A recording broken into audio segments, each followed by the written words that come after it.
normally I would start these videos with, I'm back on Bob. But I'm obviously, looking around, I'm obviously not on Bob. Unless you look in the background and you will see that my mom, there's a little sailboat on that drawing back there. It's a painting that my mom did. And if you look really close, I might zoom in on it, I don't know. It's sailing into the rocks. My mother hated it because she's like, it's sailing into the rocks. And I was like, nobody would notice that but you. And besides, you can't see, maybe it's sailing into a little channel, little unmarked channel. Okay, but so anyway, I'm not on Bob. But I am having coffee, and I think that we can count that as like Mom's Bob. So for when I'm at home. Normally I wouldn't think of even thinking past that comment, Mom's Bob, but people have taught me to be kind of somewhat dirty-minded, and so don't take that to a place where I'm pretty sure most people take stuff that I didn't intend, because that just happens. Okay, but whatever, I digress. Let's talk about this week's episode. First of all, let's talk about that thumbnail. A thumbnail is supposed to be a picture from a clip in the video. This thumbnail is from the video. Clickbait, as I have learned, is a thumbnail that draws your attention for a click, but it's actually not a picture from the video. So let me put your minds at ease, my little fellow pervs. If you clicked on this because of the thumbnail, awesome. I'm not teasing you. I'm actually going to show you a clip of that booty in this video. As a woman, I can admire a beautiful booty.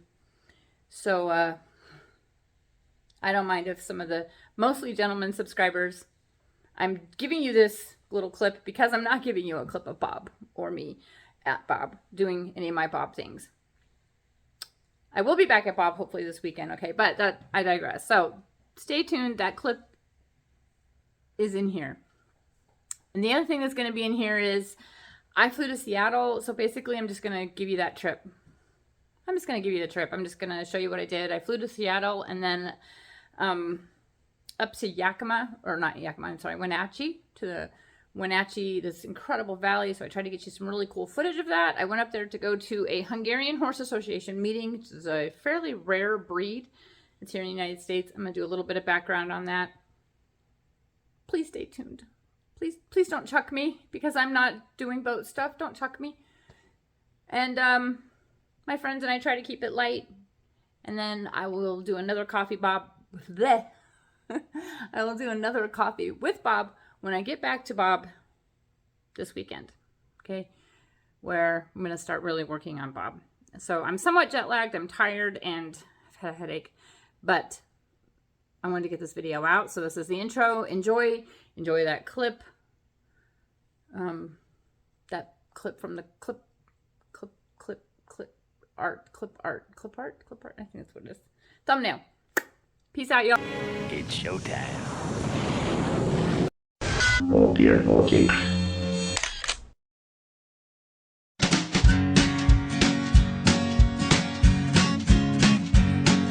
The Pope takes a poop and the President too, and the fancy pants banker in his three-piece suit. The big fat general and all of his troops. The truth of the matter is everybody poops.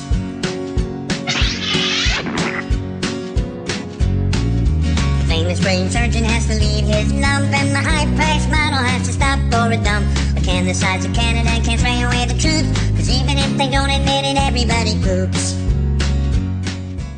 Step 1. Land and get some coffee. Coffee drinker, huh? Think we could grab some coffee? I'd love a fresh cup of coffee. Here, drink this coffee. Coffee. He's been down in the basement drinking coffee. I grabbed my BFF Memers and we went to the coffee stand. This is the quasi-naked coffee stand. I don't think they're naked. No, they're like in lingerie. But I think they're in lingerie though. So let's just see if we can get a video of this. Okay, what are we doing now, Memers? It's new age porn. For old men that go to church. We're at the Naked Coffee Lady. They make the best coffee though. Is it really good coffee? Because the other place looked like they might have really good coffee. Well, you get good coffee and a show here. And a show. Okay, we're gonna try to get that show. Hold on. All right. Any minute, she's gonna poke her head out. Have you seen her yet? Is she No, pretty? all I saw was a bathing suit top. Are we getting honked at? No, they left their car. Okay. You're good, you don't see me. I'll put it that way. Don't say anything. She got a thong on. Do you like a 16 or 20? I'm trying here. Do you want any whipped cream? No? Okay. All over her ass. No, but that's awkward to say out loud.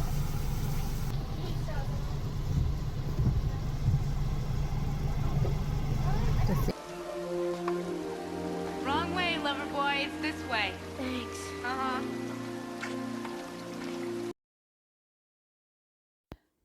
And then we drove from Seattle over the mountains to Wenatchee, Washington. Some days it's easy, other days it's hard. But if your system's working, thank your lucky stars. Nobody talks about it, not a word is said. But if you're not pooping, then it means you're probably dead. Deidre, signing in. Interesting. You say hello? Oh, hi.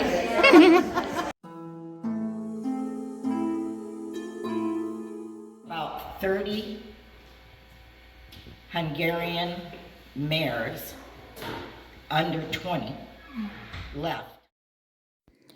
After 2 days of traveling and attending meetings, it was time for me to get some sleep. The next day, the Hungarian Horse Association meeting continued at a breeding farm located in Wenatchee. Here, they stand a Hungarian stallion, some mares, and we even got to see a few foals. Check this out. This is a 14-year-old Hungarian stallion. Well, he's a quarter Hungarian, and that's kind of the problem. We're running out of Hungarian bloodlines. Some people might ask, why save this breed? What's so special about them? Well, for starters, this breed is over 1,000 years old. Long before Christianity ever existed, these horses carried pagan tribe members into battle. At first, they only fought in battles against other pagan tribes. But with the rise of Christianity, things became kind of complicated for these, quote, little devil horses, because with Christianity rose kings and kingdoms and knights in armor and their heavy horses. They earned the title devil horses by Christians because of the way they actually fought in the battlefield. Side by side with their riders, they would kick and bite and fight, and they would fight to the death. But slowly, as Christianity continued rising and people were converted, they were outnumbered, and the pagan riders and their devil horses, one by one, were either killed or converted. In fact, King Stephen, the first king of Hungary, only got his kingship after promising the Pope at the time that he could convert all of the pagan tribes to Christianity. Unfortunately, he wasn't able to do it. The pagan chiefs and their tribes didn't want to convert to Christianity. King Stephen was desperate, so under the guise of peace, he invited them to a meeting where they were captured, tricked, murdered, and the horses killed as well.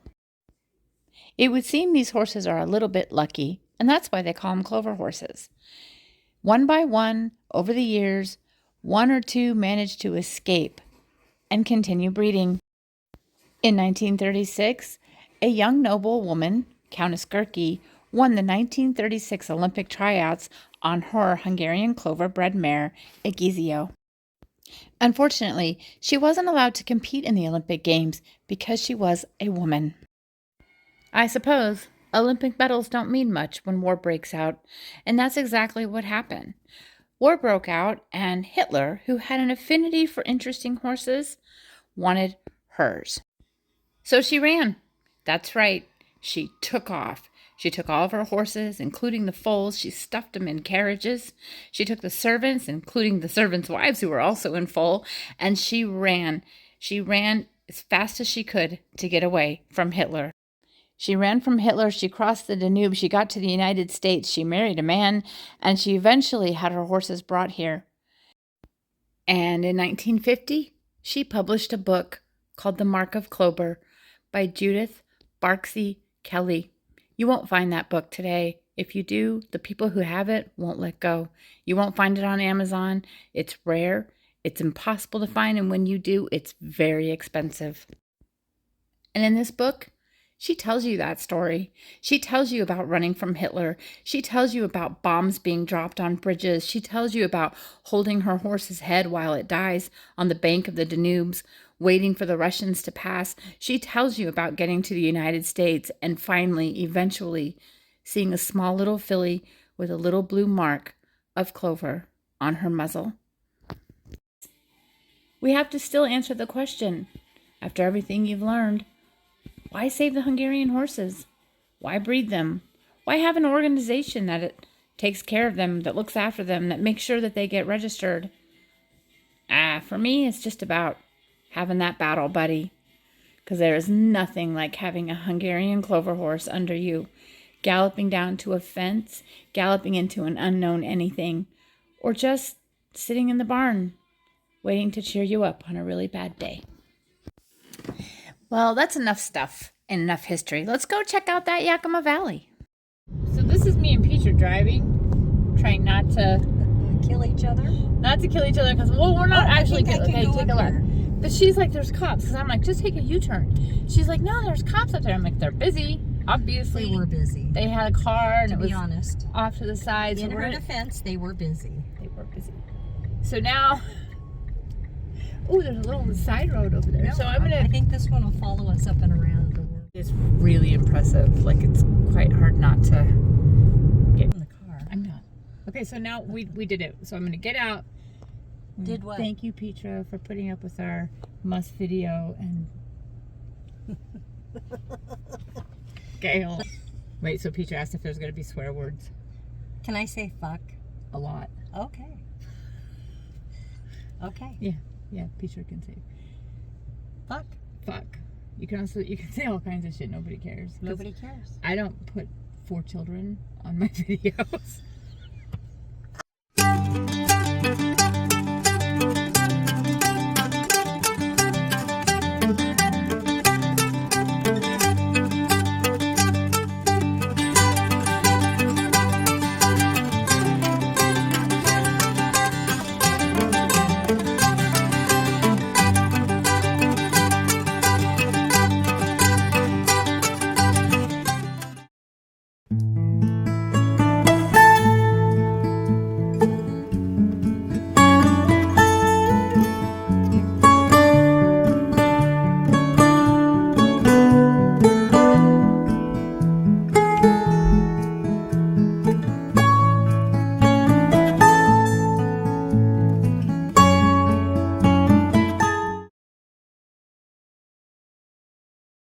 And just like that, we headed back to Seattle, where I dropped at the airport and headed home. Oh dear, oh jinx.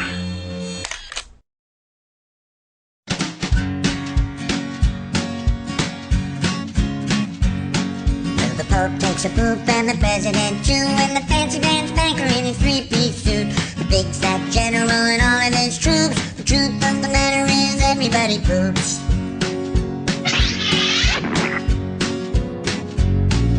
The famous brain surgeon has to leave his lump, and the high-priced model has to stop for a dump. But can the sides of Canada can't spray away the truth? 'Cause even if they don't admit it, everybody poops.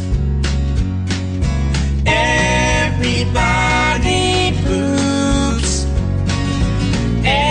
Everybody poops. Sure things number more than 2. Death and taxes and everybody poops. Some days it's easy, other days it's hard. But if your system's working, thank your lucky stars. No matter Everybody talks about it, not a word is said. If you're not pooping, then it means you're probably dead.